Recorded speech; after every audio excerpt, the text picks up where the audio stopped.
Hello guys, this is your friend and we are back with a new fanfic. Which is what if Naruto became the monster Konoha always feared? Part 1. And if you enjoy this fanfic then please give me hype instead of comment and subscribe to my channel for more fanfic like this. And now let's start the fanfic. In the forest near the village hidden in the leaves a desperate battle was being fought that would affect the destiny not only of Konoha but of all the elemental lands. This battle was ostensibly being fought over the ownership of a precious scroll filled with forbidden jutsus. But though none of the participants realized it, there was something even more precious at stake. The heart and soul of one particular boy. Two bodies collided in the air and both slammed into the ground below. One figure with a scar across his nose grunted in pain. How did you know? There was a puff of smoke, and the figure was revealed to be Mizuki. How did you know I wasn't Iruka? A blonde-haired boy in an orange jumpsuit panted and managed a rough smile. There was a puff of smoke and the boy was revealed to be the real Iruka. Because I am. I see. Mizuki slowly came to his feet and took out a massive shuriken from his back. Iruka also tried to get up, but the many wounds suffered earlier were too much and he remained where he was. I would have let you go, but you deliberately sacrificed yourself to let the brat escape. Why? Because I refused to let a traitor like you have the scroll. Mizuki laughed. So instead you'd rather let that monster have it instead. The monster that killed your parents. Though neither of them knew it, the real Naruto was only about 10 yards away, hidden behind a large tree. He had the scroll he'd been tricked into stealing and could hear every word. There's no way that Demon Fox wouldn't use the power of the scroll, you know. Yeah, that's true, Iruka admitted. Nearby Naruto felt his heart break. The kind words his sensei had spoken just a moment before, they were a lie. He hates me too. They all hate me. But, sorry Iruka, I need to find the boy and don't have time to waste. Mizuki threw his shuriken. From his hiding spot Naruto heard the thwonk as the weapon hit its target. He heard the last cry of pain that signaled the end of Iruka-sensei. That Iruka might have said more had he been given the chance to never occurred to Naruto. He was certain his final words had shown how he'd really felt. I'm glad he's dead, Naruto thought viciously. Everyone hates me. Everyone but the old man. At least now I know why. So I have the Kyuubi inside me, huh? Good. Then I really will have the power I need to make them all sorry. In that moment Naruto made a decision that would have terrible consequences. He decided that he no longer wanted people to acknowledge or respect him. He wanted revenge for everything he had been forced to suffer. He stood up and deliberately walked around to the other side of the tree he was hiding behind. Mizuki looked up in surprise as he yanked out his weapon from Iruka's corpse. So, you figured out you couldn't get away and decided to just give up. That's the smartest thing you could have done. Give me the scroll and I'll let you go. Liar. Naruto spat. You're just like all the rest of them. You all hate me for something that was never my fault. Mizuki laughed a bit and carefully hefted the shuriken. Well, that's true, but whether it's your fault or not doesn't really matter. You are the Demon Fox, that's all that counts. That's fine, he said and formed the ram sign. If we're enemies no matter what then I'll just kill you.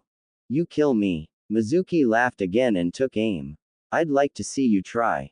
Naruto performed the hand signs he had studied with such desperate energy the last few hours. Kage Bunshin no Jutsu. Smoke filled the entire area. When it cleared there were 200 clones surrounding Mizuki. What? This is impossible. All. The Naruto's grinned as just one spoke in a low voice. Is anything impossible for me? I am the Kyuubi after all. Like a wave the clones rushed forward. Mizuki beat off the first dozen but was soon overwhelmed and dragged down. The original Naruto remained calmly in place as his clones beat Mizuki to death. Miles away in the tower the third Hokage watched the scene play out. Saw Iruka's tragic end as a terrified Naruto was hidden nearby. Then witnessed Naruto come out of hiding to avenge his teacher's death. Sarutobi was surprised to see Naruto capable of such power. He was saddened to see him lose all self-control, but could understand it given the circumstances and the betrayal he'd just undergone. He had missed Naruto's final words to Mizuki. If he had heard them, he would have been even more worried. As it was, things were bad enough. He sent word to his Anbu to escort Naruto and the scroll to him and to recover Mizuki's body. A short time later, a sullen and quiet Naruto was in his office. Physically, the boy was fine. Emotionally, who could guess? Naruto, I want you to tell me what happened. Sarutobi said quietly. There was no reason for him to reveal what he had witnessed. Naruto nodded and began to tell him everything, starting from the conversation with Mizuki where he had been duped into stealing the scroll. He told Sarutobi everything that had happened but was careful not to reveal his thoughts. At the end, Sarutobi just stared back at the boy sadly. No, there was no way Naruto could be blamed for anything that had happened tonight. Students were taught to trust in their senseis. Mizuki alone was responsible for this night's tragedy. You must have a lot of questions, Naruto, Sarutobi finally said. You can ask me anything you want. What Mizuki said, was it true? Sarutobi slowly nodded. Yes, Naruto, I am afraid it is. In order to preserve the village, the fourth Hokage had to use a special seal to lock the Kyuubi into a newborn child. You were that child. That seal that appears on your belly whenever you mild chakra is proof of that. The Yondaime knew the sacrifice you would be required to make. His final wish was that you be seen as a hero. A hero? Naruto said bitterly. That didn't quite work out, did it? People have treated me like garbage all my life and I never even knew why.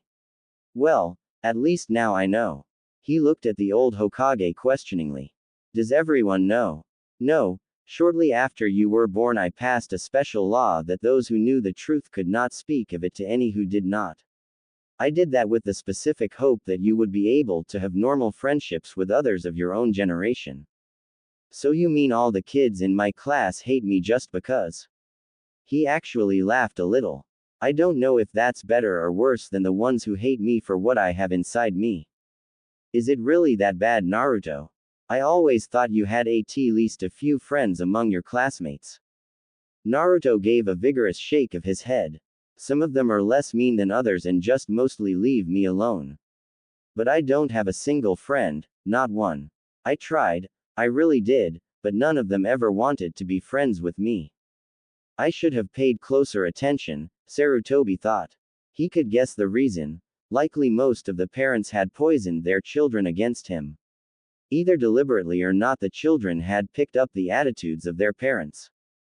What's going to happen to me, old man? Am in trouble for stealing the scroll? No, Sarutobi said in a firm voice. You were the unwitting pawn of Mizuki's. When you did realize the truth, you acted exactly as a ninja should in eliminating a traitor and returning the scroll.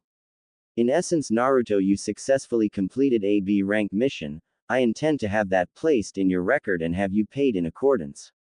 The old man finally smiled. I also intend to promote you to genin for your actions. He opened a desk drawer and pulled out a shiny new Hitai-ite. Here, Naruto, take it, you've certainly earned it. Naruto reached out and took the metal and cloth headband. So I get to be a ninja after all.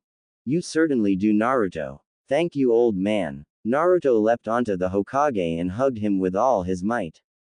Sarutobi looked down at Naruto's honest joy and whatever lingering doubts had been left were dispersed. You're the only one, old man. You're the only one who's been good to me and I'll never forget it. I'll make you proud of me, I swear it. And where Sarutobi could not see, Naruto had a cold smile very different from the ones he was known for. And I'll make everyone else in this village sorry. I swear that too. After talking to the Hokage, he went home and crashed at his dirty little apartment. He was trying to sort through everything in his mind and in his heart. In just one day, his entire world had been torn apart. He'd failed the graduation test, been given hope by Mizuki, successfully stolen the Forbidden Scroll, mastered the Kage Bunshin no Jutsu, been rescued from Mizuki by Iruka, been told the truth about what was inside of him, heard Iruka admit he really cared about him, heard Iruka admit he really didn't, heard Iruka die, killed Mizuki, and finally been promoted by the old man. It had been a pretty busy day. He removed the Hittite that was around his forehead so he could look at it. It was just cloth connected to a thin sheet of metal with the leaf symbol stamped on it. It was probably only worth 500 ryu, if that. But the moment he'd received it, it had become his single most precious possession. He wouldn't trade this for a mountain of gold. The third Hokage gave this to me, he said I'd earned it. I'm really a ninja now. A serious look crossed his face as he thought about that. That's right, I'm a ninja now. I can't act like a kid anymore. No more dumb pranks, no more pleading for attention, or whining about how things aren't fair.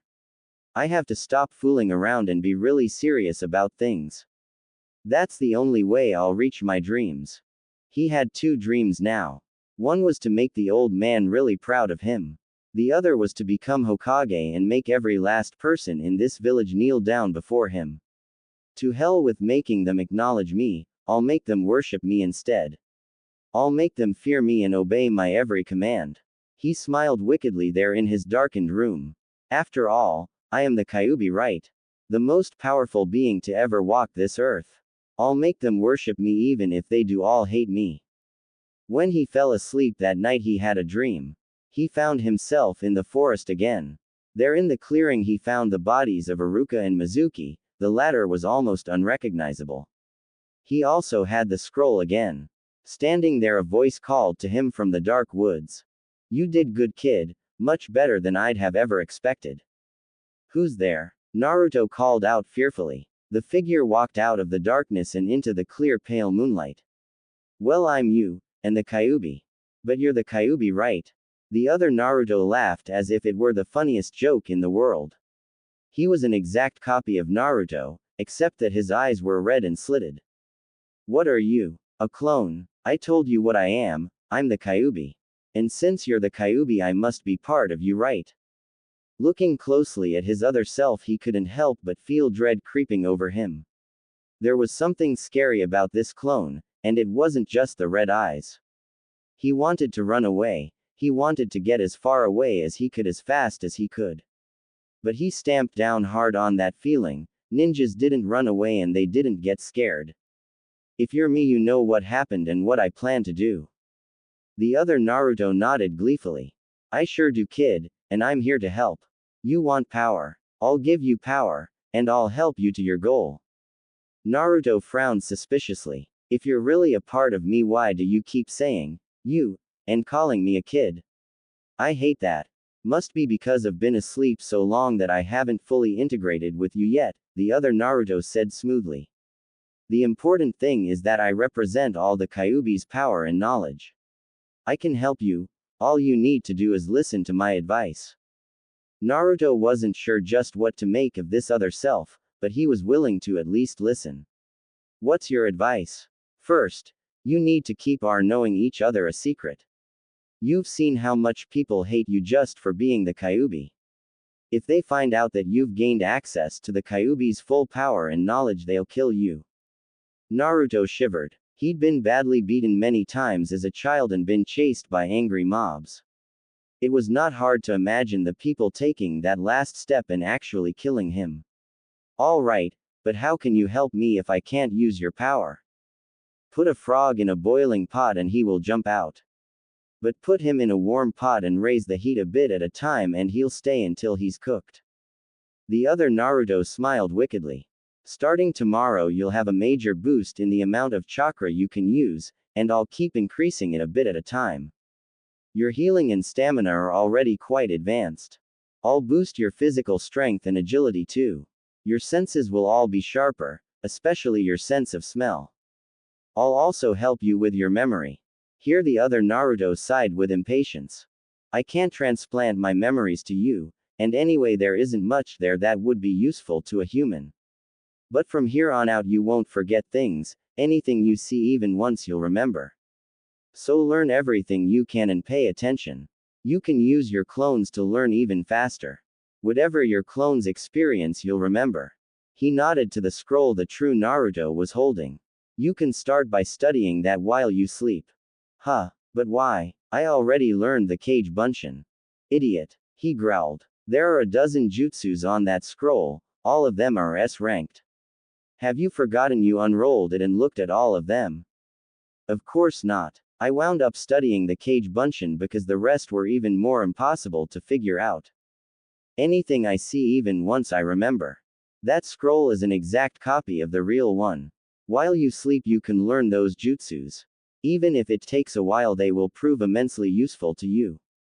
Naruto looked at the large scroll with sudden interest. Some of those other jutsus looked really intriguing. Especially the exploding clone and divine wind techniques. Now one last thing, don't reveal yourself to them yet. You're not strong enough. What do you mean? I mean play the happy idiot a while longer, at least until you're powerful enough to stop wearing masks. You can drop the pranks and the constant need for attention, people will expect you to be more serious now that you're considered an adult. But continue to smile and pretending you still care what others think. Grudgingly Naruto nodded. His late unlamented teacher Iruka had often told them that deception was the lifeblood of ninja. He'd survived up until now by wearing a cheerful mask. He supposed he could keep wearing it. The next day Naruto took his photo for the ninja registry and had a short meeting with the Hokage afterwards.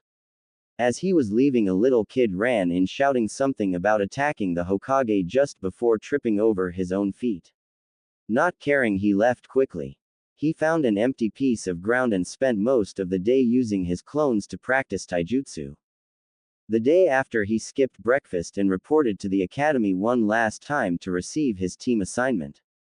Walking into the classroom he picked up an excited buzz from the others. They were all eagerly talking to one another about their hopes for the future. No one bothered to come up to him. Climbing the steps Shikamaru finally noticed him. Naruto, what are you doing here? Class today is only for the students who actually passed. His immediate instinct was to ask the jerk if he was blind and lazy.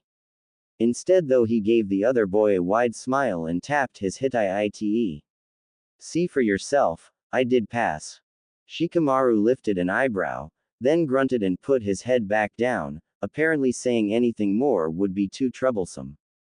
Naruto found an empty seat on the aisle and sat down. He noted who the other person sitting in the section was and promptly ignored him. About a minute later there was a shout from the doorway and two high-pitched voices began to shrill an argument about who had got there first. Naruto looked at the two girls, he dismissed the rude blonde and focused on the equally rude pink-haired girl. Just 2 days ago his heart would have been racing right now and he'd have been gathering up his courage to try asking her out, again. Though his heart still ached a little he'd decided he would not waste any more time with her. He had treated her as well as he knew how to, and in return she had never even given him one kind word. Even if she had no interest in ever dating him she could have at least done that much. Well, after today I won't have to deal with her anymore. He glanced down the table, or the gloomy princess either. Move, Naruto. I want to sit next to Sasuke. Sakura screeched at him. He gave her a wide smile and scooted his chair forward. Sure, Sakura-chan. She didn't spare him even a look. She just sat down in the middle seat and immediately began telling her uppity prince how wonderful he was. As usual, Mr. Personality ignored her. Looking at the scene he couldn't help but feel a little jealous. Sasuke had everything he'd ever wanted and seemed to make a point of showing people that none of it mattered to him. The bastard should at least appreciate how lucky he is. Sasuke noticed his staring and deemed him worthy of a questioning glance. Naruto sent him a huge smile and Sasuke promptly ignored him again. After a while Gecko Hayate entered the classroom with a clipboard. He was another of the teachers and familiar to all of them. Please, cough, settle down everyone. I, cough cough, will be the one assigning you to your teams and senseis. Naruto noticed he didn't say a word about why he was here doing this instead of Iruka or Mizuki.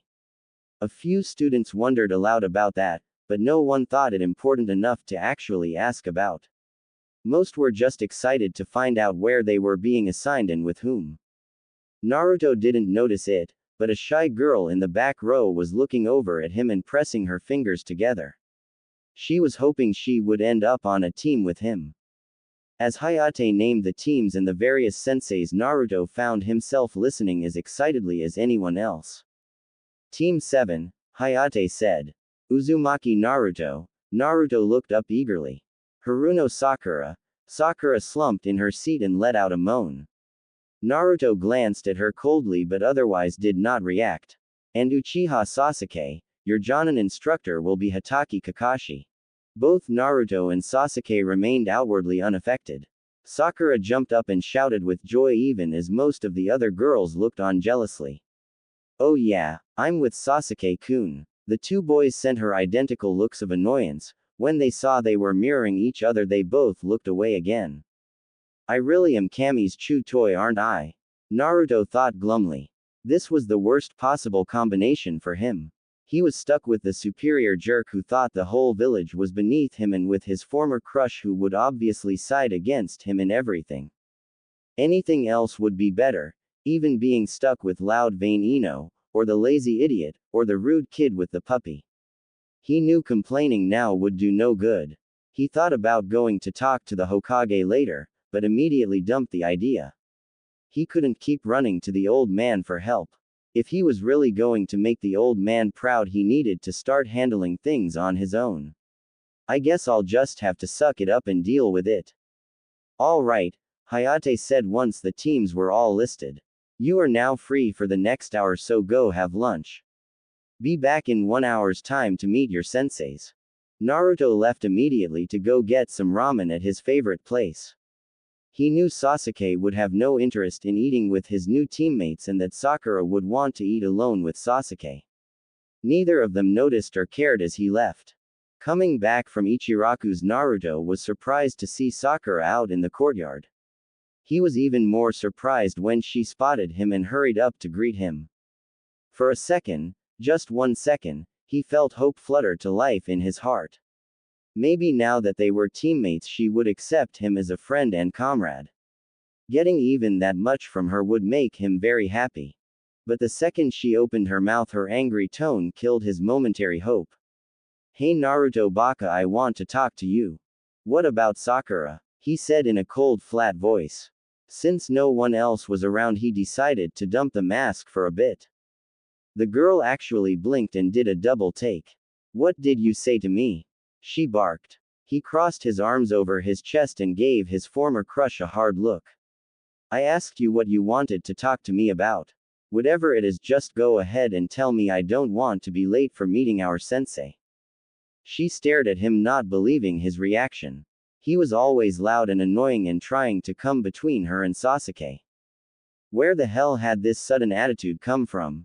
I want you to know that I'm going to be with Sasuke. Don't get in my way or I'll make you regret it. She'd spent the entire lunch period eating alone hoping Sasuke would come over and talk to her.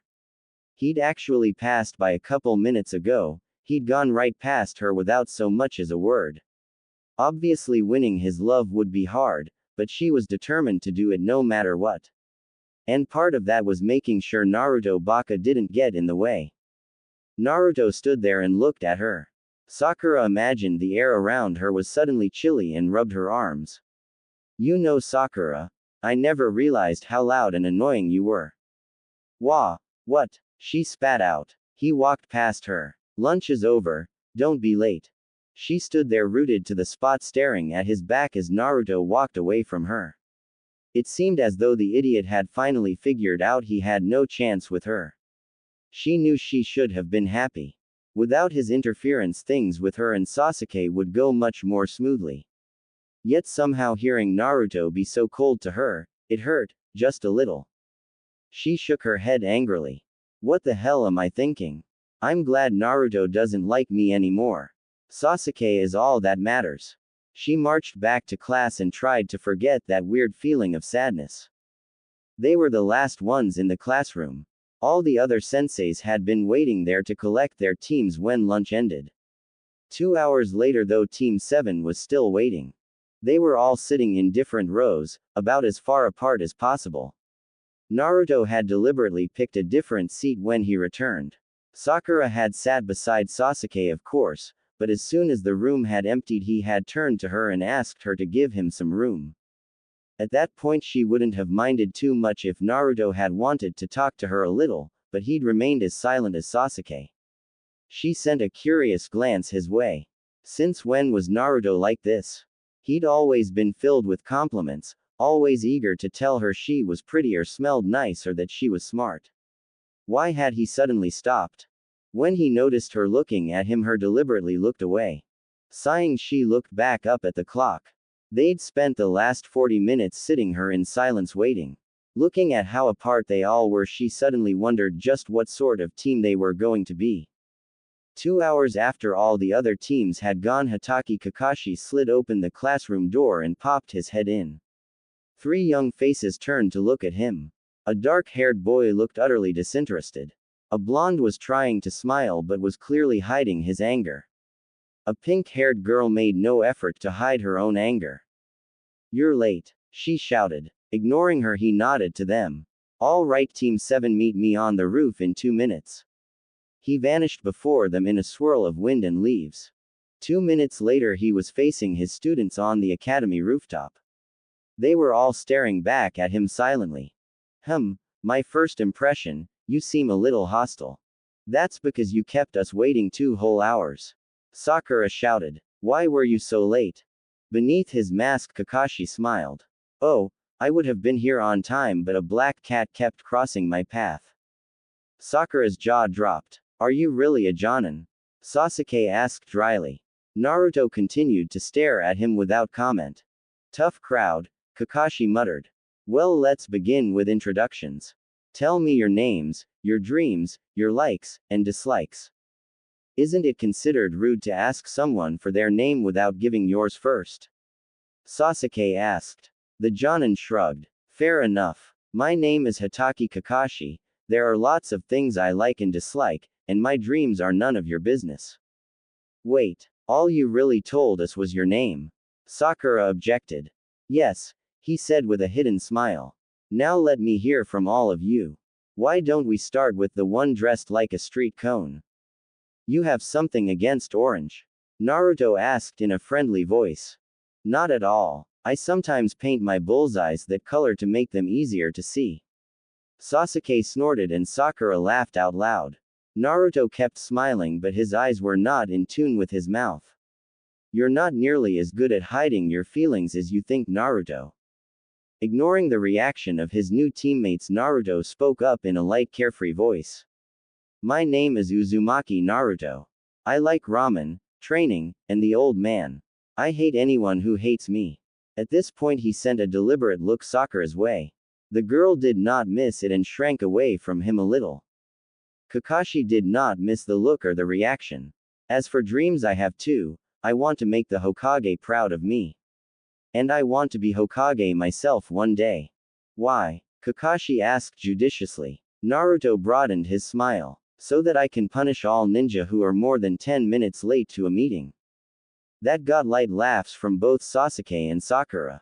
Kakashi decided to let it go, but there was something about Naruto that was troubling. Now the little lady. My name is Haruno Sakura. My dream is, she looked at Sasuke and began to giggle. What I like is, she again looked in Sasuke's direction only to burst into a fit of giggles. What I hate is, she looked at Naruto and saw he looking right back. I don't really hate anything or anyone, I guess. Seeing the interaction, he frowned. Marvelous, she's a fangirl of one boy and skittish about the other. And finally, Sasuke grunted and answered. My name is Uchiha Sasuke. There are lots of things I dislike and I don't really like anything. I can't really call it a dream, but I do have an ambition. I want to resurrect my clan and kill a certain man. Naruto looked at the boy and tried not to sneer. Big talk, I know what it's like to kill. About what I expected, Kakashi thought a bit sadly. Well, that was certainly enlightening. All right, we'll begin tomorrow at 6 a.m. sharp. What will our first mission be, sensei? Sakura asked. Actually, it won't be a mission, it will be a test of your survival skills. This test will pit you against me and it will determine if any of you are fit to be genin. A test? Sensei, I don't understand, Sakura said. We just had our test to be ninja a couple days ago. Chuckling, Kakashi shook his head. Oh, that? The academy graduation test is only meant to weed out the hopeless. Only a complete no talent could possibly fail it. Naruto silently clenched his fists and tightened his gaze. He was already starting to dislike this teacher. The test I'm about to give you is the one that determines if you will become ninja or not. What happens to the ones who fail? Sasuke asked. They'll be sent back to the academy for additional training, Kakashi noted gleefully. If you want to become real ninja, you'll have to prove yourselves tomorrow against me. Come to training ground 1 by 6 sharp with all your weapons and gear. Oh, and don't eat breakfast. Why not? Sakura asked. I wouldn't want you vomiting all over the place. I will see you tomorrow. He disappeared in a swirl of wind and leaves. Hey Sasuke-kun, want to get some dinner and go over strategies with me? No, he said and shuffled away. I'm passing tomorrow no matter what. I can't let these two drag me down. Disappointed, she decided to talk to her other teammate. Say Naruto, you know I don't really hate. Naruto was already gone. That night 20 shadow clones swarmed all over training ground 1 while the original Naruto studied forbidden jutsu in his dreams. The Kyuubi kept careful watch and grinned. He knew it was too soon to get the brat to tear off his seal. He would need to carefully manipulate him until the time was right. But being an immortal Biju, he knew how to be patient. The alarm clock went off at 5:15. As Naruto woke up, he groggily made his way to the bathroom. All the bunchins he'd sent out last night had dispelled once they were done with their work. With all their memories, he now had a good idea of the training ground 1's terrain and all the best spots for possible ambushes. He also knew where all the things his clones had set up were. After a hot shower and getting dressed in his beloved orange jumpsuit, he packed on his supplies, including a whole bunch of brand new equipment. He then performed a jutsu. Kage Bunshin no Jutsu. 30 clones came to life packing the tiny apartment. They fled out the door and window and raced to training ground 1. Naruto grinned. He had no idea what the test involved, only that it had something to do with survival training and would pit him and his new team against their sensei. Whatever happened, he intended to pass today. There was no way he was going back to the academy. He went out into the still dark morning filled with excitement. At the very center of the training ground were 3 old wooden posts. Naruto headed straight for them. Not wanting to be late, he'd gotten here a full 15 minutes early. He had also skipped breakfast as he'd been told to. He was surprised to see he wasn't the first one to arrive. Sitting cross-legged in front of the middle post, Sasuke eyed him as he entered the clearing. Sasuke, he said with a polite nod. Naruto, Sasuke answered. That was it for the conversation between them. Naruto leaned against the post to Sasuke's right and waited. A few minutes later, Sakura arrived. She eagerly sat down next to Sasuke and began talking to him. Are you excited about the test, Sasuke-kun? No. Yeah, me neither. Do you think it will be really hard? Probably. Yeah, I think so too, but as long as you're here, I'm sure we'll pass. Even if we have to put up with Naruto to do it. Shut your mouth, Sakura. Both Sakura and Sasuke looked over at him in surprise. What did you say? Sakura got up to her feet and began shaking a fist at him. She had clobbered him for a lot less than that. He looked at her with cold blue eyes and spoke with a harsh voice she had never imagined him to have. I'm standing right here, there's no reason for you to insult me. I know I'm not your precious little Sasuke-kun, but that doesn't mean I'll be your whipping boy anymore. We're all ninja now and on the same team, start treating me with a little respect. Especially since I'm going to be Hokage one day. Like an idiot like you could ever be Hokage. She shouted. The way he treated her yesterday had caught her totally off guard. But having had some time to think about it, she had decided to remind him of his place. She would not be talked down to by a fool like him. Especially not in front on Sasuke. You've been saying that for years now and I'm sick of it. You should be grateful just to be on a team with me and Sasuke. Do you even know how lucky you are? He laughed. Oh, I know I'm lucky. I have lots of luck, all of it bad. Naruto, She growled and took a step towards him, obviously intent on delivering another of her beatings. But to her surprise, he did not cower or run as he always did. He stepped towards her and took a fighting stance. Don't start something unless you're ready to finish it, Haruno. She froze. This person standing in front of her couldn't be the same boy she'd shared a class with for the last 4 years, impossible. The way he was looking at her made her feel afraid. Knock it off, both of you. Sasuke was still seated. Do you really want to start a fight right before our test? He looked at Sakura. The Dobi has a point, he is our teammate now, and you are going to have to treat him a little differently. He then turned to Naruto. As for you, if you want respect dead last, earn it. I'm sorry, Sasuke-kun. She immediately bowed in apology, to Sasuke not to Naruto, and sat back down. Naruto stared down at the serene Uchiha. I'm not the dead last anymore. We'll see. Yeah, we will, you arrogant jerk. He went back to his post and decided to sit down. The three of them waited in silence as the night sky was starting to lighten. Better than 3 hours later, the sun was now well above the horizon and they were still waiting. I wonder if he ran into another black cat, Naruto muttered. That actually drew a small chuckle from Sasuke. Naruto checked his watch again, it was 9:12. His stomach let out a small growl. Okay, enough of this crap. He reached into a pouch and pulled out something in a plain brown wrapper. Tearing it open, he had what looked like a granola bar. Hey, what's that? Sakura asked. It's a rations bar, Naruto explained. This is what real ninja carry out in the field. One bar gives you all the energy and nutrition you need for a whole day. Sakura rolled her eyes. I know it's a rations bar, idiot.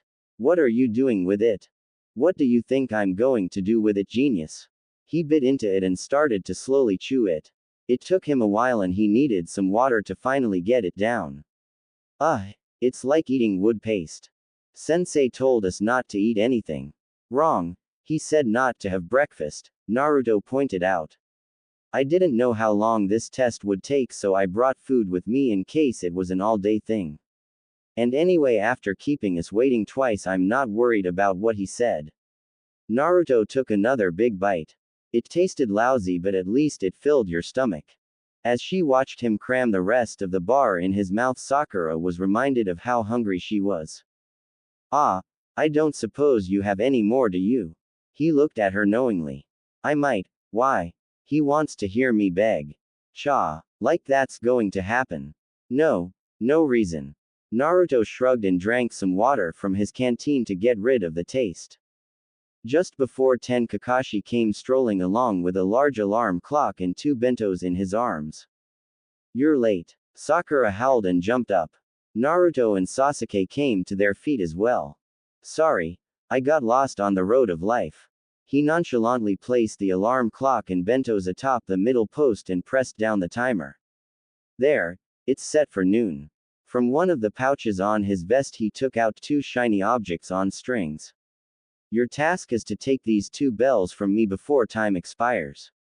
Anyone who fails to get a bell will be tied up and not allowed to eat a lunch. But more importantly, they will automatically fail and be sent back for remedial training at the academy. But sensei, Sakura spoke up. There are only 2 bells. Kakashi nodded his head merrily. Good observation, Sakura. That of course means that at most only 2 of you can pass this test. The 3 students all looked at one another. They had all come here assuming the test was meant for them to pass or fail as a team. Now it looked like it was every man for himself. Naruto and Sasuke were both determined to get a bell no matter what. Sakura was determined to get one with Sasuke so that their love would have a chance to survive. All 3 of them looked at each other with open mistrust. And here we go again, Kakashi thought sadly. You are free to use any weapons or techniques you know. Come at me with the intent to kill or you won't stand a chance. If we kill you, do we get in trouble? Naruto asked and sounded completely serious. Kakashi lifted an eyebrow. He knew the boy had taken out Mizuki. He seems pretty eager to kill another sensei. If you can kill me, not only will you not get in trouble but you'll be guaranteed promotion. Kakashi did not like the way Naruto grinned at hearing that.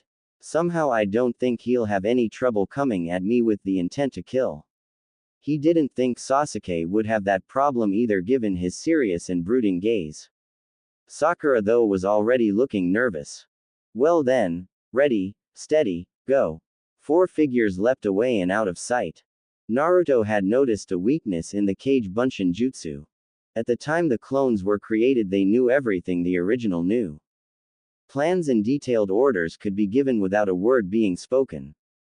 When the clone vanished the original gained all his knowledge and experience. But in the time between there was no connection between him and his clones. If he wanted them to know what he knew now he would have to physically tell them. If he could have somehow maintained a mental connection to his clones while they existed he could have passed on everything Kakashi had said and also fine-tuned his plans. As it was he'd sent them out with just a general notion of what would happen. Also he couldn't sense his own clones, he had to hope they had gotten where he needed them. This jutsu would kick even more butt if I could maintain a connection with all of them. When I start inventing my own jutsus I'll work on that. But that was for the future. Right now he needed to get one of those bells to pass this test. He closed his eyes and took a deep whiff of the air. It was hard to distinguish, but he could smell his own scent from the nearby trees. He thought perhaps 15 to 20 of his clones were nearby. As Naruto watched Kakashi leapt down from his hiding spot and casually began to stroll along a clearing, obviously inviting attack. Naruto held back. Despite what Sakura and a lot of people thought he wasn't an idiot. His poor grades had been the result of indifferent teachers and his own lack of interest. Now that he had decided to get serious about things he was using his brain and not just acting on impulse. Kakashi was a Jonin. In Konoha only about 1 ninja in every 50 achieved that rank. To have made it to such an elite status he had to have skills despite his lackadaisical attitude thus far. Know your enemy and know yourself and in 1,000 battles you shall never be in danger. That was a quote from an ancient general that was also the 50th rule of ninja conduct. Before he attacked he wanted to see what his enemy could do. And if he knew Sasuke. Out of some nearby branches several kunai and shuriken flew. They caught Kakashi unprepared and riddled his chest and arms. Then there was a puff of smoke and a log appeared in his place. Naruto nodded. As he'd expected Sasuke had gone ahead and attacked. The arrogant bastard probably thought he could beat Kakashi single-handed just because he was an Uchiha. As he watched Kakashi leapt back down into the open again, this time he simply stood there. He even took out a book and seemed to be reading. Sasuke leapt down from his own hiding spot and approached him. "What are you doing?" Sasuke demanded. Kakashi glanced up from his reading material. "Oh, I just want to see how this chapter ends. You can go ahead and attack me, it shouldn't make any difference." With a furious shout Sasuke went at him. He delivered a series of kicks and punches that actually forced Kakashi to momentarily toss aside his book and concentrate on the fight. As he blocked a leaping kick from Sasuke the boy was in position to reach for the bells that were now tied to his belt and just missed them. Kakashi leapt back and nodded at him with surprise. "Not bad Sasuke, you definitely do the Uchiha clan proud, but still not quite good enough." "Sasuke!" a girl shouted. Sakura ran over to his side, a kunai in her hand. Though her knees were shaking slightly she faced Kakashi with a determined look. "Sasuke-kun, let's get the bells together so we can stay a team." "Oh, and what about your other teammate?" Kakashi inquired innocently. "What about him?" Sakura asked. "Sasuke-kun is the only one who matters. If one of us has to fail it should be Naruto, I don't care what happens to him anyway." Beneath his mask Kakashi frowned. Naruto was close enough to hear every word. Her attitude didn't surprise him or hurt him. It just confirmed what he'd finally realized, that trying to befriend people was a waste of time. Sasuke looked over at her and at the way she was shaking and how she was holding her kunai. With a grim expression he stepped up beside her. "I'm sorry Sakura." With a clean motion he delivered a hard chop right to the back of her head. Sakura gasped and dropped right in front of him. From his hiding spot Naruto widened his eyes. "Whoa, He's even more of a bastard than I thought. If Naruto's reaction was surprise, Kakashi's was as well, with a large measure of disgust and fury as well. What did you just do? Why did you attack your teammate? She's not ready to be a ninja yet, he said stoically. It'll be safer for her to go back to the academy. If she were to fight beside me, she'd only get in my way, she wouldn't even make a decent diversion. Oh, I see, Kakashi spoke. For some reason there was a bitter resentment in his voice. Some teammates are worth helping and some are not. I'm an Avenger, Sasuke spoke solemnly. I have to acquire power as fast as I can't let anyone get in the way of that. Kakashi looked at him with his single eye. I take back what I said a moment ago about you making your clan proud. You're trash, Sasuke. No, you're lower than trash. The proud Uchiha stood there for a second in shock. Then furiously started to perform hand signs. He never got a chance to finish his jutsu. Kakashi covered the space separating them in the blink of an eye and delivered a kick into Sasuke's gut that sent him flying with a cry of pain. While still in the air, Kakashi drove his fist right into the boy's face, smashing him into the ground and leaving his bloodied and unconscious. With the fight now over in spectacular fashion, the Jonin sensei did a quick check on Sasuke's pulse and Sakura's. Apparently satisfied, he walked away from where they were before, again taking out his book. So I guess it's my turn now. Kakashi looked up to see he was surrounded by about 200 clones. Sighing, the sensei carefully put away his book. Yes it is, show me what you can do, Naruto. Yes it is, show me what you can do, Naruto. At those words every one of the clones grinned. In the next second a hail of kunai and shuriken came at him from all directions. I see he really is taking the whole intent to kill thing seriously. Kakashi was punctured by 100 different weapons. His form vanished in a puff of smoke to be replaced by another log. The clones halted their attacks and began looking around. From a nearby tree, Kakashi noted the lack of panic on the part of the clones. Obviously he hadn't expected that opening attack to actually take him out. Kakashi had read the personnel files on all three of his students. Nothing in Naruto's had even hinted he was capable of this level of organization and self-control. He knew, of course, from the Hokage that Naruto had gained the Kage Bunshin and used it to kill the traitor Mizuki. But that didn't explain the sternness of attitude that was on display. According to his file, Naruto was hot-tempered, emotional, reckless, and overconfident. None of those personality traits were on display at the moment. Did the incident with Mizuki change him that much? Kakashi wondered. Or was he always hiding his real self? He's up there. One of the clones suddenly shouted. More kunai and shuriken forced him to leap out of his hiding place. I'm not Mizuki, you know, he said pleasantly. He took out 6 or 7 clones as he landed. I know, the original called out. He was standing in the same spot watching as his clones surged after Kakashi. That's why I'll only kill you if I have to. The clones came at him, all of them with kunai in their hands. Despite their numbers, they weren't much of a threat. With superior strength, speed, and fighting ability, he had no trouble taking out the clones as they got near. Dozen exploded into smoke as more came forward to take their place. Kakashi kept leaping back to make sure none of them got behind him. I'm afraid frontal attacks won't. Snap. He felt a wire break beneath his foot. He sensed more than felt the danger and leapt up just in time to avoid a tree branch swinging down. Had he been in that spot, he would have been mashed against the tree trunk and probably knocked out. At the very least, he'd have been hurt and slowed. You set up a trap. That's AACK. The ground he landed on gave way and he fell into a pit. Actually, I set up about 50 traps, the original said smugly. Doing pranks teaches you how to prepare. Before his clones could reach the pit though, Kakashi leapt out and onto a nearby tree branch. Damn it, Naruto thought. I should have filled the pit with sharpened stakes. But I didn't think it would be okay to kill him. Oh well, it can't be helped. He watched as Kakashi was again forced to jump to avoid being turned into a pin cushion. The fact he'd lost so many clones didn't matter at all. For all the Jonin's superior skill, he was being pushed in the direction Naruto wanted. Kakashi again landed facing the oncoming clones. He didn't set off any traps this time. But instead 3 clones jumped him from behind. These were not among the 200 he had started with, which Kakashi had kept careful track of. No, these were among the 30 he had created early this morning specifically for this reason. They held his arms momentarily in place. If he could not form hand signs, he could not work a substitution and escape.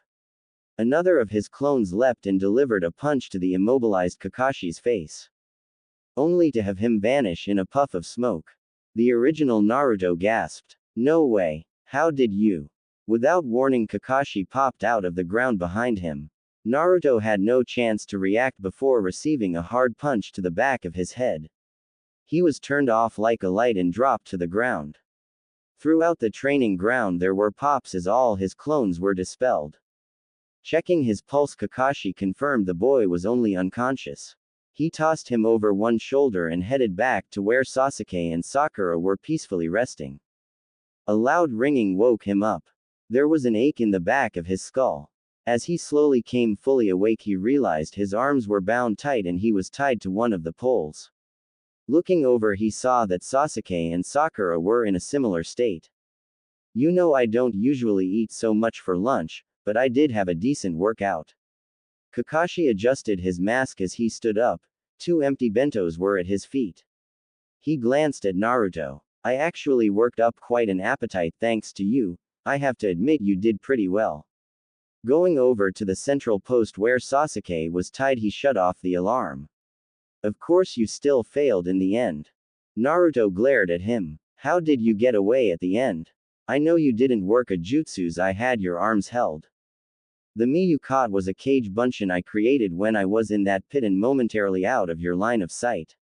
I actually worked an earth-style jutsu to get underneath you. The main mistake you made was just standing there like you did while you let your clones do the work. It pointed the real you out to me. If you hadn't done that, I wouldn't have known which you to take out. Kakashi came over to him and leaned in close. You're not as clever as you think, Naruto, Kakashi said in a low whisper just for him.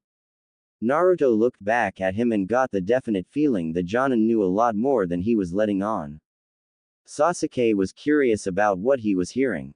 He'd been unconscious and completely missed Naruto's fight. He'd assumed the dobi would have lasted all of about 10 seconds, but from what Kakashi was saying, it actually sounded like he had given a good performance. That wasn't important now. I want another chance, Sasuke said in a low growl.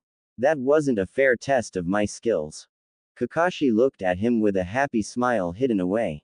There's nothing fair about a ninja's life or career, get used to it. As for another chance, you'll all get one, in 6 months once you complete remedial training. He stepped back and gave them a dramatic thumbs down. You all fail. Not only do you fail, but I have to tell you that of the 6 teams have been asked to test, you were by far the worst of the lot. Don't put me in the same category as Sakura and the dobi. Sasuke said angrily. I'm not like them. Well, that's true, Kakashi admitted. They aren't lower than trash. Sasuke looked furious enough to bite through his ropes. Don't call me that. I'm an Uchiha. How dare you say that to me?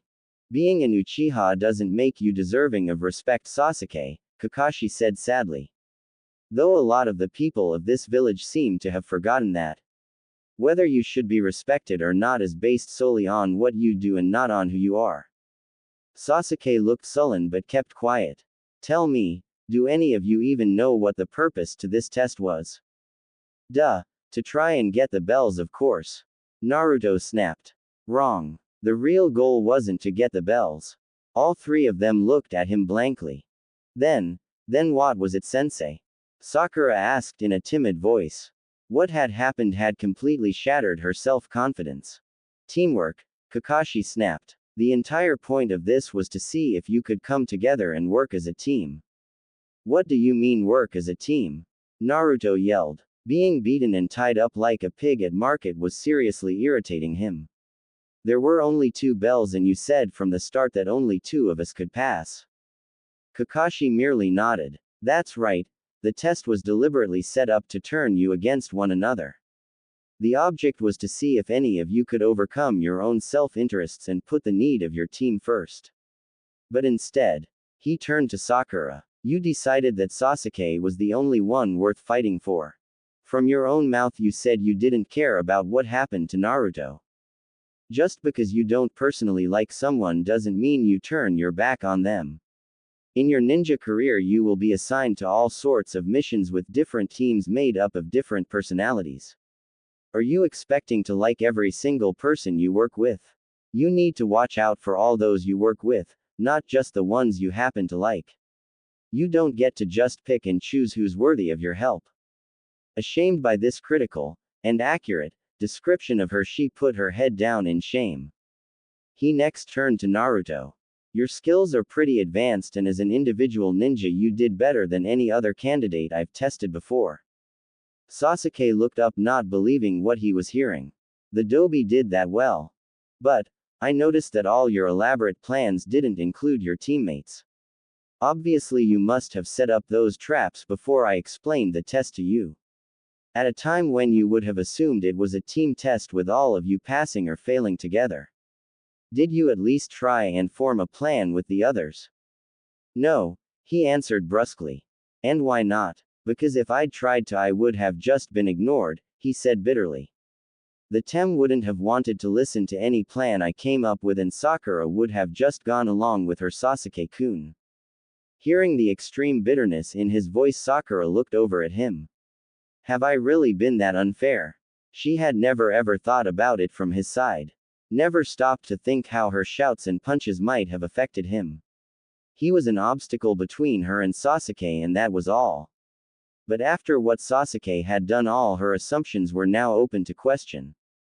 From what I've seen, that's probably true, Kakashi said. Sakura flinched at his judgment while Sasuke had no reaction. But you might have tried and put the team ahead of yourself. You also could have joined in with Sasuke and Sakura. Instead you deliberately chose to stand back and watch. I wanted to see how strong you were before I made my move, Naruto said defensively. Scouting the enemy isn't a bad tactic, Kakashi said. But I can't agree with deliberately sacrificing your teammates to gain a personal advantage. He turned to look at Sasuke. And finally there is you, the Avenger. Kakashi looked hard at him. You attacked your own teammate Sasuke, for no other reason than you thought she would get in your way. Let me tell you something, Uchiha Sasuke. In the world of the ninja, those who violate the rules and laws are called trash. However, those who don't take care of their comrades are worse than trash. And that is what you are. Kakashi turned around and slowly walked away. We're done now. All of you report back to the academy tomorrow morning at 10. You'll be permitted to take the test again once you complete 6 months remedial training. Sensei, Sakura called out. Aren't you going to untie us? No, any ninja should be an escape artist, you're on your own. And with that he leapt away and was gone. The ropes were so tight that they barely permitted any movement at all. Because he was stronger than he should have been, Naruto had more luck moving his arms than the others. After 10 minutes he finally got a hand on one of his kunai. After 10 more minutes he cut through one of the ropes and was able to free himself. Sasuke looked at him and didn't say a word. Naruto was not surprised. He knew Sasuke would rather die of thirst than ask anyone for help, especially not from the idiot dead last. Sakura looked over at him sadly. I don't suppose you'd cut me loose, would you? Naruto then did something that truly surprised her.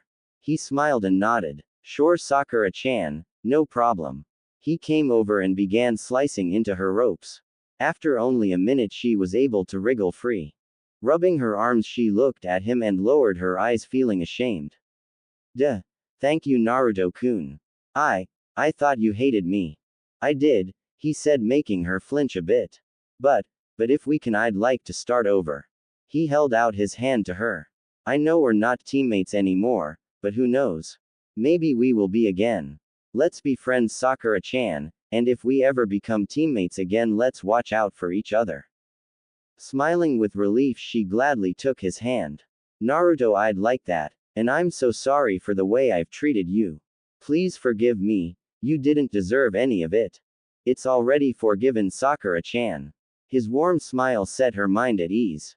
This was the Naruto she remembered. His kunai still in hand, he turned to Sasuke. Come on, help me cut him down.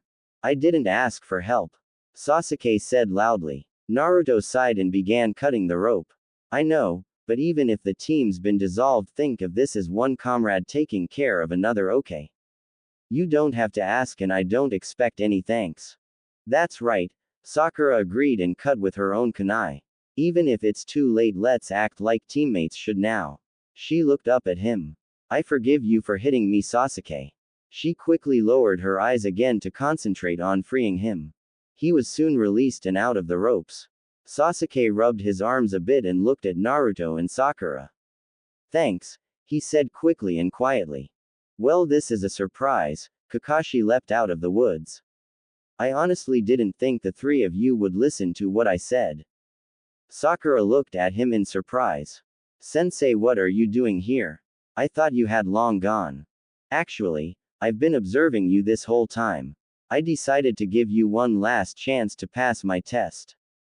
What do you mean? Sakura asked. I mean, I wanted to see if you would show you cared for your teammates when you thought there was nothing to gain by it. I am very pleased to see that maybe you get it. This doesn't make up for your behavior while trying to get the bells, but it's enough to make me at least reconsider. Does that mean we pass? Sasuke asked. What it means is that I'll take you on as a team for a probationary period, he told them. Instead of spending the next 6 months at the academy, I'll let you act as an active squad. However, if I see any signs you are forgetting what you've learned here today, I'll disband Team 7 and send all of you back to the academy. Is that clear? They all nodded their heads. Very well then, under those conditions Team 7 passes. We'll meet tomorrow at the small footbridge near the academy at 10 to begin our first mission. As the three new genin all shouted in triumph, Kakashi carefully eyes Naruto. His actions had surprised him, and it was mainly due to his words to Sakura and Sasuke that he had decided to give them a chance. But he couldn't help but feel there was something off about the boy and the way he'd behaved. Hey sensei, Naruto said. Shouldn't you treat your new team to a meal to help us celebrate and bond? The other two looked at him speculatively. Sighing, he nodded. Fine, you're probably all really hungry. They cheered and followed him out. As Naruto walked with them, he rubbed his nose. He was still getting used to his enhanced sense of smell, but there was no denying it was useful. As when he'd picked up Kakashi's scent as he struggled to free himself. He'd guessed that if Kakashi was nearby watching, there might still be a chance to pass. So he'd forgiven Sakura and played the part of the good teammate. He looked at Kakashi's back and hid a nasty little smile.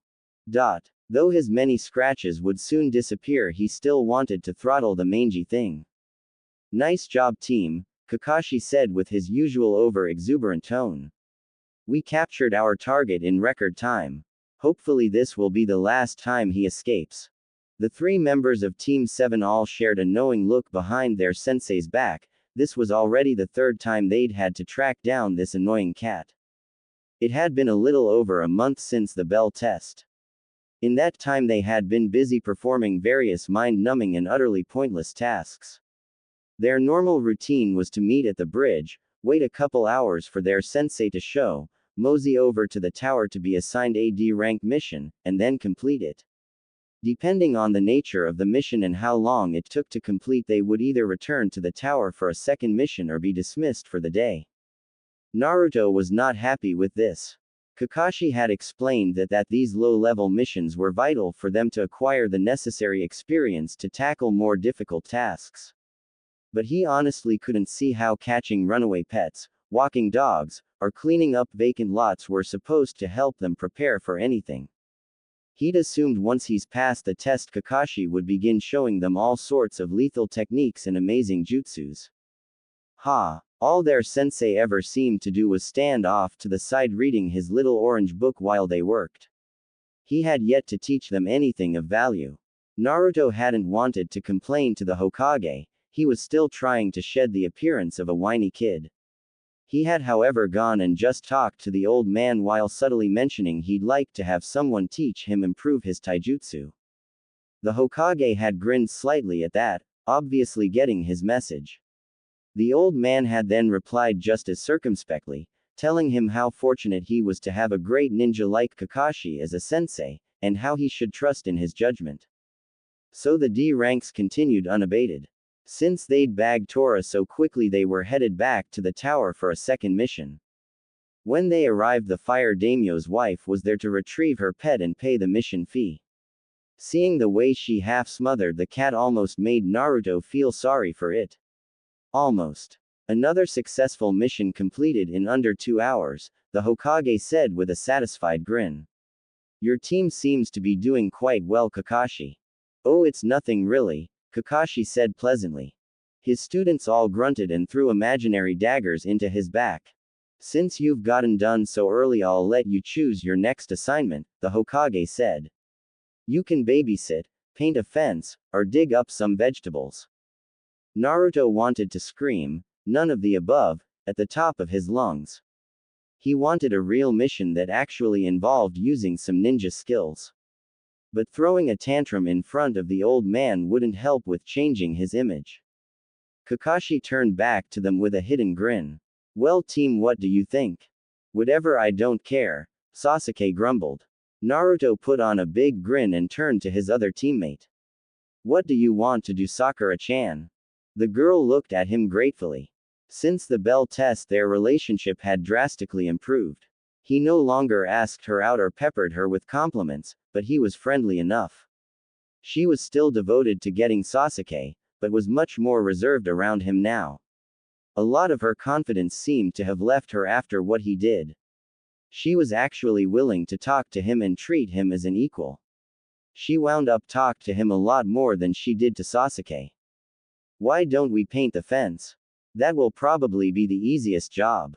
Naruto nodded enthusiastically. That's my vote then. Fine, whatever, Sasuke muttered. Looks like we have a winner, Kakashi said. The Hokage assigned them the mission and they were out the door. Sarutobi watched their departure with a certain satisfaction. When they'd had their test, he had used his crystal ball to observe them. Though it had gone horribly wrong at first, he was extremely proud of the way Naruto had acted towards Sakura and Sasuke. Despite all his hardships, the boy had somehow kept a good heart and was beginning to mature into a fine man and ninja. His ability with both shadow clones and with traps had also been impressive, a sign of real limitless potential. Sasuke's talk of being an avenger and caring only for power was troubling, but he had faith that Kakashi would help him find the right path. He also had a secret hope that he and Naruto would be able to form a strong bond and help each other. What is the next order of business? Sarutobi asked. One of his assistants scanned the papers in front of him. We still have that C-ranked wave country that needs to be assigned. Sarutobi nodded. Oh yes, the escort mission. He looked at a list of available squads. It was just a low-level C rank, so any competent team would do. Assign Renji and his Genin squad. The assistant made a note on one of his papers. Yes, Hokage-sama. The job was done in 15 minutes time. Naruto, Sasuke, and Sakura had painted an old faded wood fence a bright shade of yellow. They'd been helped by 20 of Naruto's shadow clones. Naruto had offered to do the whole job himself, but Kakashi insisted that they all had to work. While he sat in a chair reading. When they were done, the homeowner came out and nodded his approval. He paid Kakashi the mission fee. Well, there's still plenty of daylight left, Kakashi said, teasing them. Shall we go for a third? All three students groaned. Chuckling, Kakashi spoke. All right, that'll be it for one day. I'll go report into the tower. You're dismissed for the day. We'll meet again tomorrow at 10. They all knew that meant Kakashi would be there right around noon. Here, he handed each of them 300 ryu. That was 10% of the mission fee, the standard commission for members of a squad. As squad leader, Kakashi was entitled to 20%, while the village would receive the remaining 50. It wasn't much, but it wasn't bad for 15 minutes work. Kakashi vanished in a swirl of wind and leaves. With their sensei gone, Sasuke wordlessly turned to go. Sasuke. Would you, maybe wait too? Sakura asked fearfully. No, Sasuke answered flatly and kept right on going. Sakura lowered her head in defeat. She used to believe with total conviction that they would end up together. Now she wasn't so sure. When he knocked her out during their test, that was proof that he didn't respect her. She knew she needed to get his respect but didn't know how. Naruto gave her a friendly pat on the shoulder. Serves you right, you dumb fangirl. Don't worry about it, Sakura-chan, he'll come around eventually. She looked up at him with a grateful smile. Do you really think so, Naruto-kun? Sure, he said and turned to go. See you tomorrow. Hey Naruto. Wait. What is it, Sakura? You want to get something to eat? I'm really hungry and I don't feel like going home just yet. Unlike with Sasuke, she felt no nervousness about asking Naruto. Since he had stopped trying to date her, she felt completely comfortable being alone with him. Can we get ramen? Sure. Why not? They were sitting together at Ichiraku's, each enjoying a bowl of ramen and some pleasant conversation. So how long do you think it'll be before we actually do a real mission? Sakura asked. About another 5 months, Naruto said morosely. He'll probably have us do these dumb D ranks the whole time we're on probation. Sakura grimaced. Do you really think so? Well, I don't know for sure or anything, I hope not. But the way my life usually goes, it wouldn't surprise me. I don't think we'll be doing this that long, Sakura said cheerfully. I talked to Ino and she says her sensei promised them they'd move on to better missions within a few more weeks. Their sensei is the old man's son, right? Naruto asked. Yes, Sarutobi Asuma. Sakura agreed. Well, their sensei might. As for ours. Naruto took one hand and covered his left eye. With his other he mimed holding a book open. We'll go on a more challenging mission when I think you're ready. Oh, and you missed some dog poop over there. Sakura burst out into laughter. Ha, that's perfect. Well, I've heard him say it often enough. Naruto got back to his ramen. You know, I wouldn't mind these dumb missions half so much if he would actually train us. I mean, isn't a sensei supposed to instruct his students on what they need to know? Sakura nodded her agreement. I know, the way things are, we'll end up going on our first mission not knowing anything more than we did when we graduated the academy. For Naruto, that wasn't true. He'd spent the last month sparring with his clones while awake and studying the Kibaku Bunshin no Jutsu while asleep. He hoped to have it down soon. He was improving all the time even without his sensei's help. But with it he would have improved even faster. He resented Kakashi and his lackadaisical attitude. From their fight he knew the Jonin was very capable and was willing to bet he knew a lot of things that would be really useful. It was frustrating as hell knowing Kakashi could be helping him grow strong but was choosing not to out of simple indifference. He needed to become powerful, and having Kakashi as his sensei was getting in his way. Hey, look who it is. Team Probation. A loud abrasive voice called from the street. He and Sakura both turned to see Kiba grinning at them with his little white dog sitting on his head. Standing next to him were Shino and that quiet weirdo Hinata. It annoyed him that the other teams knew they had been placed on probation. Rumors in Konoha always spread fast. Don't you two look sweet? Kiba barked. You on a date? Don't be a baka. Sakura yelled at him. I want to be with Sasuke-kun. There's nothing wrong with having something to eat with a friend and teammate. I don't know, Kiba teased. You look pretty chummy. Normally Naruto would have jumped in, but his attention was momentarily distracted. He was looking at the girl in the bulky tan jacket. There was a pungent scent coming off of her in strength. Why is she feeling jealous? As soon as she noticed he was looking at her, Hinata's face became a deep crimson. Kiba-kun, let's go please. She hurriedly grabbed him by the arm and pulled him down the street. He protested but let himself be dragged away. How did they end up passing the test? Sakura muttered angrily. She looked over and saw her teammates still staring in the direction Kiba and the others had gone in. Hey Naruto, don't let what that idiot said bother you. What? Oh, right, Sakura-chan. He smiled and turned back towards her. What had distracted him hadn't had anything to do with Kiba. When Hinata had noticed him looking at her, a different scent had come out. It was the same scent he got from Sakura whenever she would begin to stare at Sasuke. It was a scent that meant physical attraction. No way, it couldn't be. Is Hinata attracted to me? It seemed wholly impossible. No girl liked him, that was a fact. There was no way Hinata could like him the way Sakura liked Sasuke. And yet, that was what his nose was telling him. Quickly shaking his head, he put it out of his mind for now.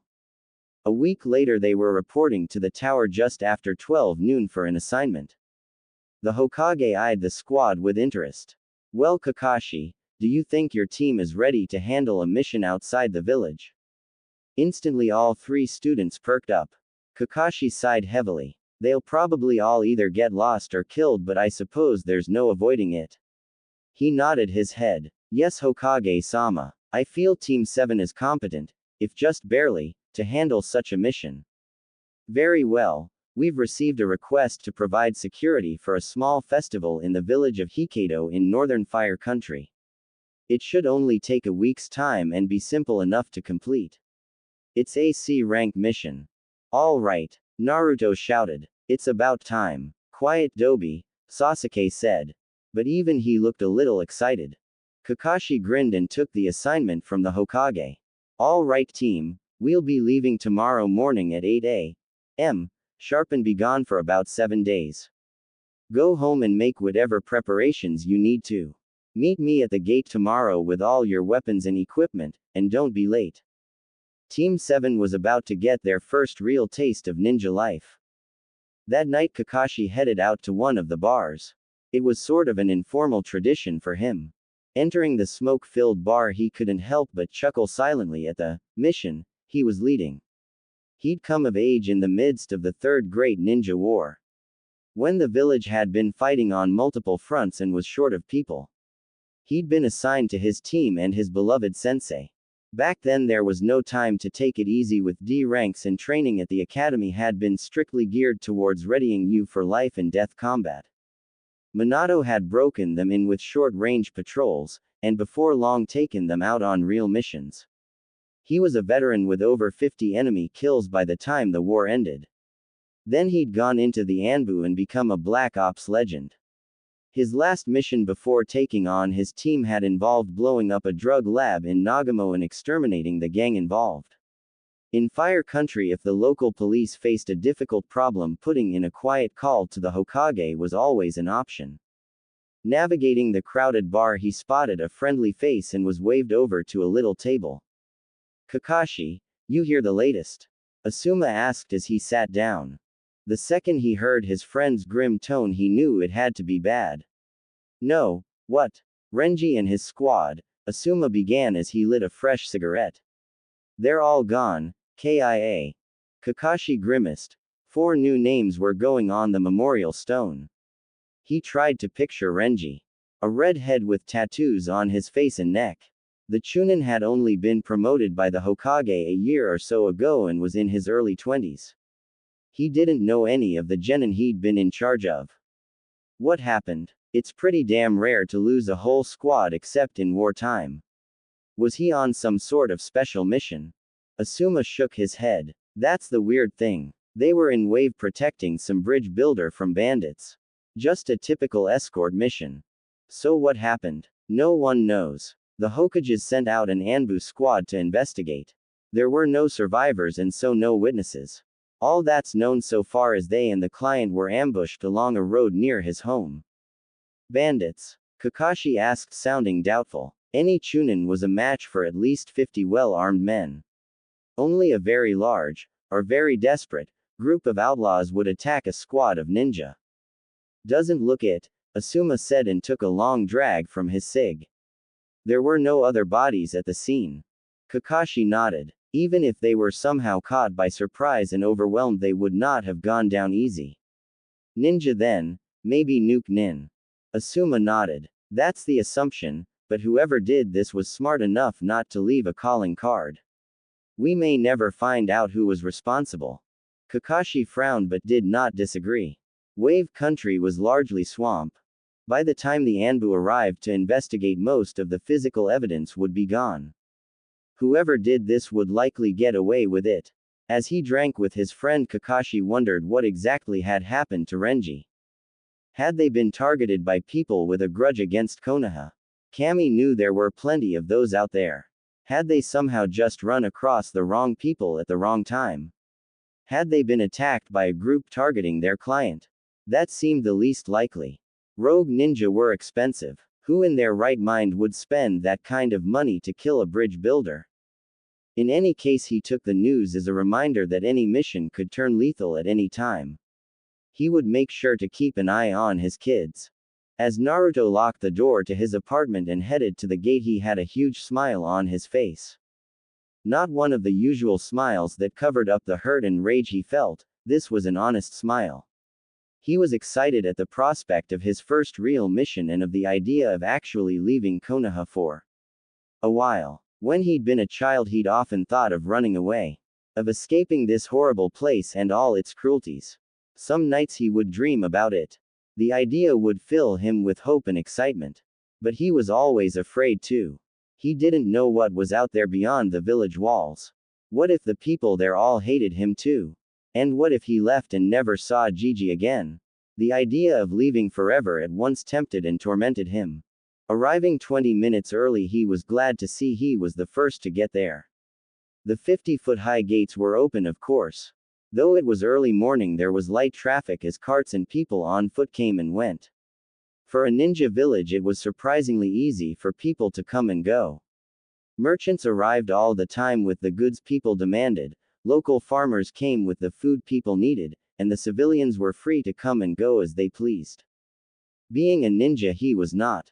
He could not leave the village unless he was on a mission from the Hokage. Standing there, his heart was pounding.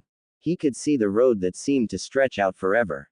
He had no idea what Hokkaido was like, but for him it seemed as foreign and exotic a place as Iwa or Suna. It was somewhere else, somewhere different, and the idea of going there and leaving this place for a time had him grinning from ear to ear. About 10 minutes later, Sasuke and Sakura arrived together. Naruto had no doubt they had run into one another on the way here, and Sakura had decided to tag along. Amazingly, Sasuke actually looked to be in a good mood for once. He at least was tolerant, and Sakura walked at his side. She was beaming, a content look was on her face, and her eyes locked onto Sasuke. Enjoy it while you can, you dumb fangirl. His good moods never last long. When he'd finally given up on her, he'd realized just how pathetic he must have appeared to everyone. He'd treated her the same way she treated Sasuke. He'd made a fool of himself again and again in the desperate hope that somehow or other it would win him some approval. It never did, of course, and the more he'd done for her, the worse she treated him. It was amusing to see the same happen to her now. He could already tell what would happen. She would read too much into the fact he was willing to tolerate her right now. She would get her hopes up. Then later, when he was back to his same old moody self, she would be crushed to learn nothing had changed. For someone who's supposed to be so smart, she sure is a moron when it comes to him. Then again, I wasn't any better. In an odd way, he owed Mizuki his thanks. No matter how painful the experience, he had finally learned the truth. Not just about what he was, but that he could never hope to win people over. No matter how much it hurt, it was still better to face the truth and deal with things as they were, not as you wanted them to be. I guess that's part of growing up. He kept his thoughts well hidden and greeted his teammates. The three of them settled in for what they expected to be a 2-hour wait. But to the amazement of the entire team, Kakashi came strolling along, book in hand, at exactly 8. You're actually on time, Sakura cried out. A mission from the Hokage is serious business and needs to be treated as such, Kakashi said pleasantly. Does that mean meeting us each day doesn't count as serious business? Naruto asked. That's right, Kakashi said while reading his little orange book. If looks could kill, he'd have burst into flames there and then. All right team, let's go. 2 days to get there, 3 for the festival, and 2 to come back. He walked out of the village with his team trailing him. Try not to get lost or killed, okay? The 2-day trip there went by without incident. Kakashi had them sleep in their sleeping bags while keeping a watch. Naruto had offered to have his clones take care of all that, but as with their D ranks, Kakashi insisted that everyone do their part. Though they would just be acting as security, Kakashi made a point of treating it like a serious mission. He wanted them to practice the same habits they would need on more important and more dangerous work. Though Hokkaido was designated a village, it was actually a prosperous small town of about 60,000. It was the capital of its prefecture. Entering the village, it was easy to see the preparations people were making. Streets were being swept clean, and everywhere, on every door and window, people were displaying flowers or green branches. In the middle of the village there was a large open-air marketplace that was crowded with stalls offering different games and tasty foods. All the people were smiling and in a fine mood. Naruto at first felt a little weird because the people here weren't glaring at him or ignoring him. When he stopped to think about it, he realized that made sense. The people here didn't know who he was. To them he was just a kid with some weird scars. Having people smile at him and treat him the way they treated his teammates was definitely strange. When you grow up being treated a certain way, you just accept that's how things are, and how they are meant to be. Even if you hate it, you just figure that if everyone is treating you that way, it must be for some reason. His mind understood the reason for it now, but he still found he was so ingrained to being hated and ignored he had trouble accepting normal treatment. Entering the village, Kakashi had asked the local residents where he might find the mayor and had been directed to the open-air market. There they found him. The mayor was a middle-aged man with a wide belly dressed in plain work clothes. When they first saw him, he had a hammer in his hand and was helping put a stand up. "We don't worry much about formality here," Mayor Binia told them. "Thank you for coming to provide security." He glanced at Naruto, Sakura, and Sasuke worriedly. I had expected your team to be made up of adults." "There's no need for concern," Kakashi assured him. "Despite their ages, all the members of my team are real ninja while I am an elite Jonin. I promise you we can handle things during your festival. We'll take care of crowd control and see to it no one causes trouble." "Crowd control?" Binia blinked at him. "Our own police force can take care of that. That's not why you were hired." Now Kakashi looked surprised. "I'm sorry, but the request was for security during the 3 days and nights of your festival. Was that a mistake?" "No, you are here to provide security for the next 3 days. But not for the festival." Beneath his mask, Kakashi frowned. "Then what are we providing security for?" The mayor looked around nervously. "Please come with me." Binia took them out of the village and into the nearby woods. About a couple miles from Hokkaido they came to a modest wooden house with a small garden. He led them up the stone walkway and opened the door. Inside was a room empty of any furnishing but a small mat. Hanging on the walls were portraits symbolizing various kami and earth spirits. Kneeling on the mat, and apparently deep in meditation, was a young girl of perhaps 8 or 9. She was dressed in a white tunic and loose red pants of a priestess. Her long black hair was tied in a ponytail that ran halfway down her back. She remained where she was kneeling with her eyes closed, not noticing the opening of the door or the 5 sets of eyes that here watching her from it. "Her name is Shizuku, she is our priestess of the spring," Binia whispered. "Your job is to protect her." Kakashi's one visible eyebrow rose. "You went through the expense and trouble of hiring us just to protect a priestess for 3 days." Binia quietly slid the door shut again. "That is the time she will be in danger." "Danger?" Binia nodded solemnly. "I am afraid someone is going to try and murder her." "Murder?" Sakura gasped. Kakashi motioned her to be silent. "Has someone made a threat against her life?" "You could say that. During each of the last 7 festivals our priestess of the spring has been found brutally killed. And all of them were children around Shizuku's age." 7 murders, Kakashi said. Binia nodded. "Do you have any suspects?" "The entire village," the mayor said sadly. Kakashi looked at him stonily. "You're going to have to explain that. Hokkaido is a very old village with many old customs." The mayor looked down in shame. Among them the custom of human sacrifice. In ancient times, a pure and innocent child would be offered up to the spirits of the earth. A boon, you might say, her life and blood in return for bountiful harvests and peace within our lands. A lot of places used to practice that, but the custom fell out of favor hundreds of years ago. Kakashi pointed out. The same was true here, until 7 years ago. The land had suffered 4 years of bad crops. Drought, flood, hail, early frost, one natural disaster after another was slowly ruining the local farms and farmers. Then 7 years ago during the festival of spring renewal, our priestess went missing. Each year one girl is selected to act as our priestess of the spring. She is brought here to live separate from her family for that time and to devote herself to prayer and meditation. She performs the ritual ceremonies of the festival and then is returned to her family and a new priestess is chosen. But 7 years ago our priestess disappeared on the second night of the festival. He shook his head sadly. She was eventually found in the woods with her throat cut. Let me guess, Kakashi said coldly. You had a bountiful harvest that fall. Twitching, the mayor nodded. No one knows who is responsible, or how many people are involved. The people here don't talk about it. So basically it's one vast conspiracy? Kakashi asked. More or less, Binya admitted. I can't believe people can still be that barbaric in this day and age. Sasuke said. Not everyone feels that way.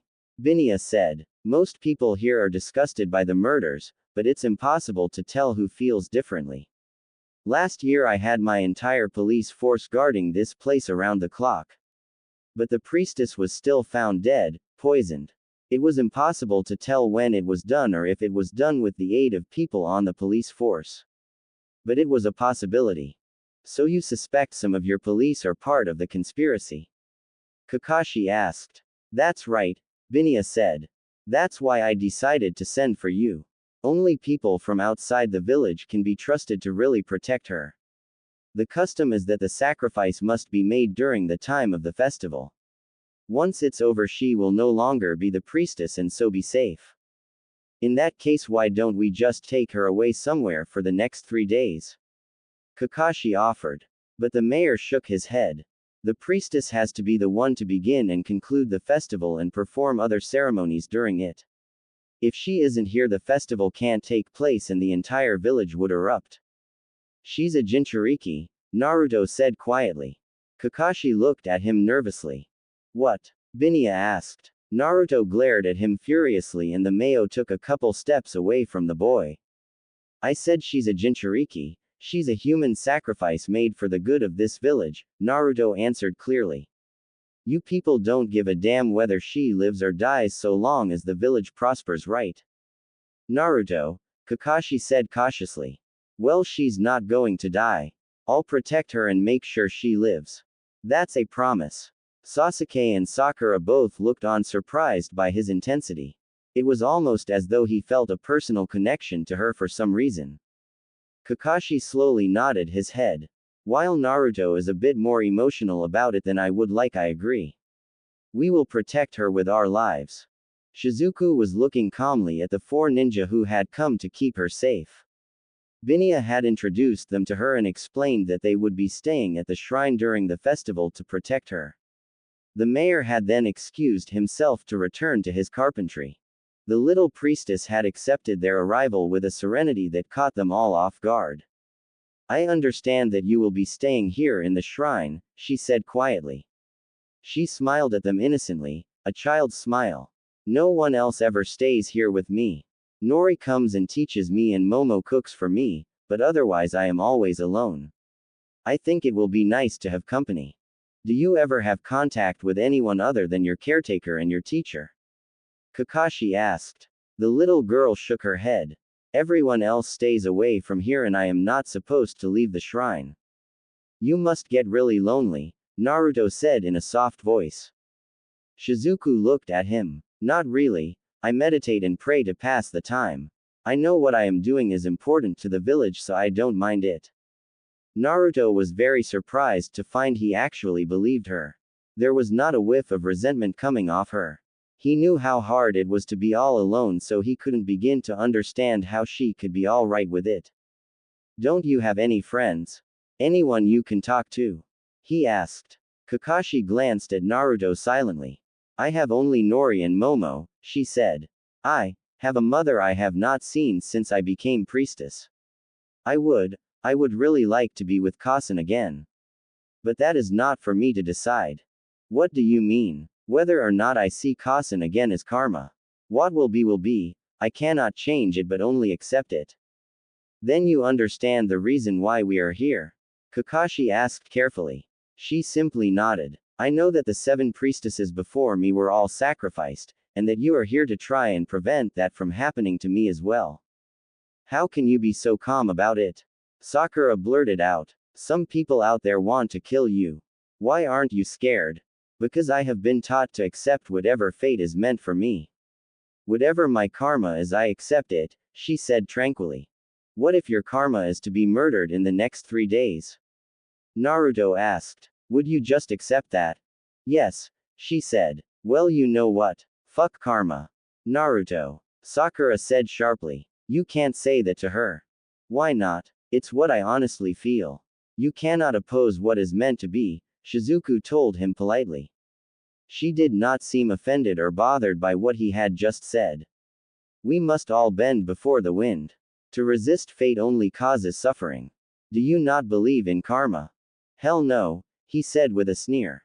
'Cause my karma was to die all alone, hated by everyone. If I was going to pay attention to what fate or Kami or whoever planned for me, I'd have laid down and died a long time ago. But I decided instead that I was going to be Hokage one day. Not because it was my karma, but because it was what I wanted. That's my dream and I'll make it come true no matter what it takes. Shizuku's eyes widened a bit at the passion and fervor of his words. But aren't you afraid of what will happen if you oppose what fate has in store for you? Whenever a soul opposes its natural destiny, only suffering can come as a result. So what? Naruto asked. Life is filled with suffering anyway. If I have to suffer anyway, it might as well be to fulfill my dream. What's your dream? What? She asked in confusion. What's your dream? He repeated. What is it you want from life? She looked a little nervous, a little unsure of herself. I don't have a dream, I am ready to accept whatever comes. Come on, everyone has a dream, everyone has something they want. He pointed at Sasuke. The Tem there wants to kill a certain man and restore his clan. Sasuke said with a slight frown. He pointed at Sakura. She wants to have the Tem fall in love with her and give him a whole herd of little pink-haired kids. Hey, he pointed at Kakashi. He just wants to spend the rest of his life doing nothing but reading porn. Kakashi shrugged. Well, that's true. As for me, I'm going to be Hokage and rule my village. He gave her a big triumphant smile. So what do you want? She looked down and squirmed a little. It is selfish to have personal desires. Maybe, I guess, but everyone has them. Isn't there something you want? She was silent for a while. I want to be with Mama again, she said in a small voice. I just want to be with Mama again. Naruto nodded. That's a good dream. If that's what you want, you have to be willing to fight for it. He stepped forward and she felt him press something into her hand. It was cold and hard. When she saw what it was, she dropped it and stepped back in horror. The kunai fell to the wooden floor with a small clang.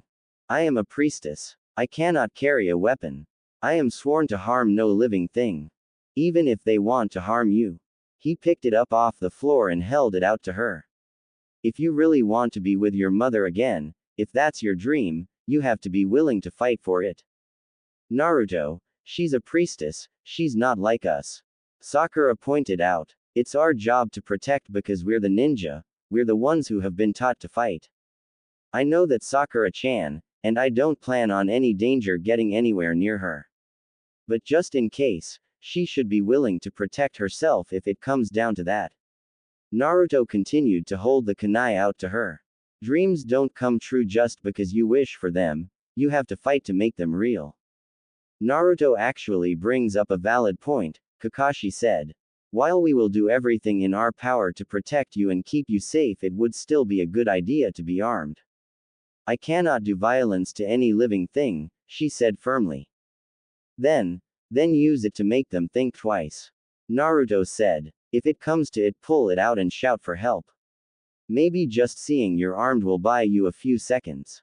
You can at least do that, right? She thought of it. I suppose I could. But to even carry a weapon. It's only for 3 days, Naruto said warmly and slipped the kunai into a wide pocket on her trousers. I'm sure Kami or Fate or whatever will forgive you. I suppose, she said but continued to look troubled. Walking along the parade route, the original Naruto was the one closest to her. If anything happened, he wanted to be at her side ready to act. As they walked, Shizuku looked up at him. She was about 6 inches shorter than he was. Naruto, why do you care so much? Huh? The girl smiled at his obvious confusion. I am just curious why you care so much. Your sensei and your teammates want to protect me, but while they are very sincere in their efforts, I can tell it is a mission for them. They will protect me because it is their job. If their job were to kill me, they would try and do it just as well, right? That is how ninja are, I believe. Naruto rubbed the back of his head in discomfort. Well, if it was the mission, we would sort of have to. We have to obey the orders of the Hokage, and you usually don't get to pick and choose which missions you're assigned. We're not supposed to ever let things be personal. But you do, she said softly. You really care about protecting me in a way the others don't. Why is that? It's because I understand your situation, he told her. I know what it's like to be a living sacrifice for a village and have them not even care. He looked at the cheering crowd. They acknowledge you, they cheer for you, but how many of them would be sorry if you were to die so long as the village had a nice harvest? Sure, they care about that, but do any of them care about you and what you have to sacrifice for their sakes? Not damn likely. But aren't ninja expected to lay down their lives for their village? People don't appreciate that. Naruto shook his head. I'm not talking about being a ninja. People respect ninja where I come from, and the ones who die in service to the village have their names carved into a memorial, they are remembered. But I chose to become a ninja, I never chose to be a sacrifice. What do you mean? She asked. How are you a sacrifice? Knowing he'd said too much, he quickly smiled and shook his head. Ah, never mind, forget I said that. The point is, I understand what it's like to be where you are now, and I want to protect you. I want you to live and have your dream. I want you to get to be with your cousin, and I'll make sure it happens. That's a promise, and I never break a promise. That's my ninja way. Looking up at him, Shizuku smiled warmly. Karma will decide if that happens, but thank you for trying to protect me. She placed a hand on his arm. I'm an only child and my father died when I was very young. I always wanted to have an older brother who would protect me and watch out for me. If I'd had one, I would want him to be just like you, Naruto. Really? For someone who had spent his whole life abused and unwanted, hearing that meant a lot to him. Really? She said. Would it be alright if I called you Onisan while you are here? Even if it's just for the festival, I would like to pretend I have an older brother. Sure, he said in genuine happiness. It was strange how such a small thing could mean so much to him. Then please take care of me, Nisan. I will, he said solemnly and placed a gentle hand over hers. I'll keep you safe no matter what.